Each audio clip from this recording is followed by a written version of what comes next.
We finally left the end zone. Just look at this beautiful scenery. It's marvelous, even though it's a bit different from what we had pictured. We were able to secure a few basic resources and are storing them in our bus.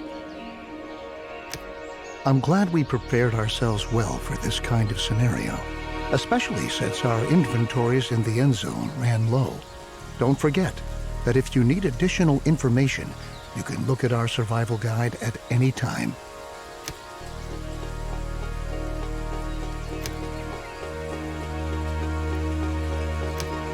Well done. Everything you need to know should be right here. I think the time has come for us to at last build ourselves a new home here. Before we can construct buildings at all, we have to assign the profession builder to several settlers so that they can take care of construction contracts. In general, it's your responsibility to decide which tasks are important and how our settlers are supposed to be distributed to attend to them.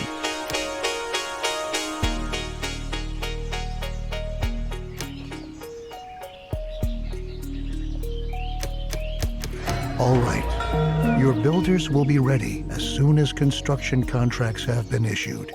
It's time to start focusing on our key and most basic need, water. The first thing we ought to do is to establish a working water supply. So we'll move on to our first construction contract. Place and build a jetty by a lake in the vicinity of your town center.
Very good. The jetty was completed as planned.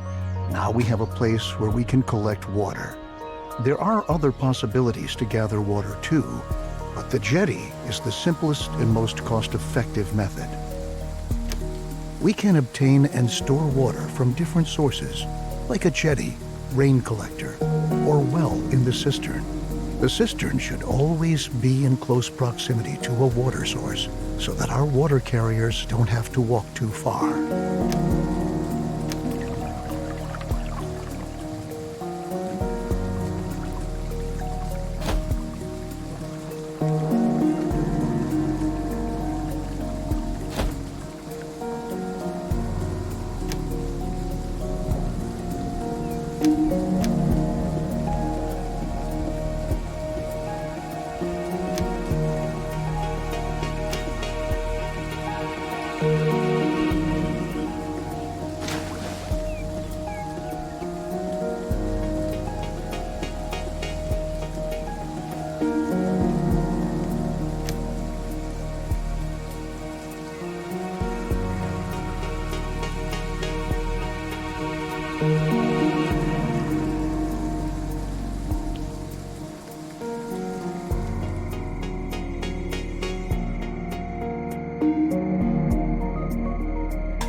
We have now installed a working water supply, and water is now transported from the jetty to our cistern. Consider hiring more water carriers if you don't have enough settlers available. You can never have enough water in storage. Now we should focus on food production. It's important to ensure the supply right from the start. A gatherer's cabin, a hunting lodge, or a fishing hut can directly remedy the situation. I suggest starting with a fishing hut, since we're already located near a lake.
Good work. We've now taken care of our basic supply via food and water. Make sure that you have enough food and water on hand at all times, especially if you want to upgrade your settlement. A population that grows too fast can quickly unbalance your food and water supply, bringing major difficulties for you if you don't watch out. Crops are another excellent way of getting food, because they constantly grow as long as the soil is moist enough. Each seed has different yields and growing times. This means that it could take some time until your field is ready to be harvested, in contrast to your fishing hut, where production can be right away.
Looks good. Remember that we need the widest variety of food sources to stay healthy.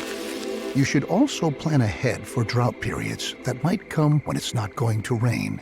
Stock up on food and adapt your production to avoid bottlenecks. I'll show you a few more strategies later on.